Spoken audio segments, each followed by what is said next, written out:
Assalamualaikum warahmatullahi wabarakatuh. Perkenalkan, nama saya Irfan Febriansyah dari kelas 11 CPS 2. Di sini saya akan mempresentasikan yang saya ketahui, yang saya hafal sedikit tentang sejarah kebudayaan Islam, berdirinya dinasti Abbasiyah. Sebelumnya minta maaf kepada ibu guru sejarah kebudayaan Islam. Saya tidak bisa mengedit video ini karena kan saya kurang ahli atau kurang bisa untuk mengedit video ataupun subtitle. Sejarah awal berdirinya dinasti Abbasiyah adalah dikarenakan pada masa pemerintahan Bani Umayyah, pada masa pemerintahan Khalifah Hisham ibnu Abdi al-Malik, muncul kekuatan baru yang menjadi tantangan berat bagi pemerintahan Bani Umayyah. Kekuatan itu berasal dari kalangan Bani Hashim yang dipelopori keturunan Al-Abbas ibnu Abdul Muthalib. Gerakan ini mendapat dukungan penuh dari golongan Syiah dan kaum Mawali yang merasa dikelas-duakan oleh pemerintahan Bani Umayyah. Pada waktu itu ada beberapa faktor yang menyebabkan dinasti Umayyah lemah dan membawanya kepada kehancuran. Akhirnya pada tahun 132 Hijriah atau 750 Masehi, tumbanglah Daulah Umayyah dan terbunuhnya khalifah terakhir yaitu Marwan bin Muhammad, dan pada tahun ini berdalih kekuasaan dinasti Bani Abbas atau Khalifah Abbasiyah.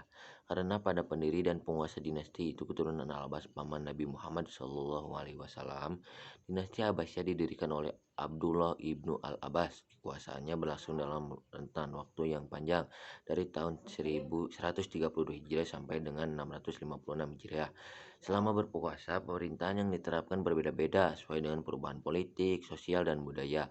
Dinasti Abbasiyah di samping bercorak Arab kuning juga terpengaruh dengan corak pemikiran peradaban Persia, Romawi Timur, Mesir, dan sebagainya. Juga dinasti Abbasiyah ini sistem politiknya lebih bersifat demokratis dan pada dinasti Umayyah yang orientalis. Pada pemerintahan Khalifah Al-Mahdi 158 Masehi, dinasti Abbasiyah memperluas kekuasaan dan pengaruh Islam ke wilayah timur dan Asia Tenggara dari perbatasan India hingga ke Cina. Saat itu umat Islam berhasil memasuki Selat Bosporus sehingga membuat Ratu Iren menyerah dan berjanji membayar upeti. Pada masa dinasti ini pula wilayah kekuasaan Islam sangat luas yang meliputi wilayah yang telah dikuasai Bani Umayyah, antara lain Hijaz, Yaman Utara dan Selatan, Oman, Kuwait, Iran atau Persia, Irak, Yordania, Palestina, Lebanon, Mesir, Tunisia, Maroko, Spanyol, Pakistan. Juga mengalami perluasan ke daerah Turki. Wilayah-wilayah Armenia dan daerah sekitar Laut Kaspia yang sekarang termasuk wilayah Rusia, wilayah bagian barat India dan Asia Tenggara, serta wilayah perbatasan Cina sebelah barat. Perkembangan kebudayaan serta ilmu pengetahuan dan ilmuwan yang berpengaruh pada masa dinasti Bani Abbasiyah atau dinasti Al-Abbasiyah merupakan salah satu dinasti Islam yang sangat peduli dalam upaya pengembangan ilmu pengetahuan atau tanggapan yang sangat baik dari para ilmuwan. Sebab pemerintahan dinasti Al-Abbasiyah menyiapkan segalanya untuk kepentingan tersebut. Di antara fasilitas yang diberikan adalah pembangunan pusat-pusat riset dan terjemah, Baitul Hikmah, majelis munazarah, dan pusat-pusat studi lainnya. Kemajuan dan perkembangan yang dicapai antara lain secara garis besar ada dua faktor penyebab tumbuh dan perkembangannya peradaban Islam, yakni faktor internal dan faktor eksternal. Faktor internal berasal dari dalam sejarah Islam bahwa ajaran Islam yang bersumber pada Al-Quran dan Hadis memiliki kekuasaan yang luar biasa yang mampu memberikan motivasi bagi para pemeluknya untuk mengembangkan peradabannya.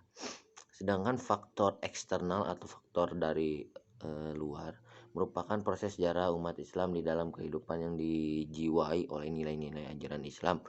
Faktor penyebab tersebut adalah semangat Islam, perkembangan organisasi, ketenagaan, perkembangan ilmu pengetahuan, dan perluasan sejarah Islam.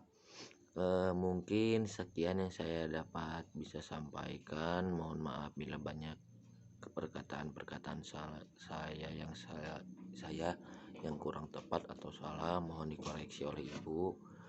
Wassalamualaikum warahmatullahi wabarakatuh.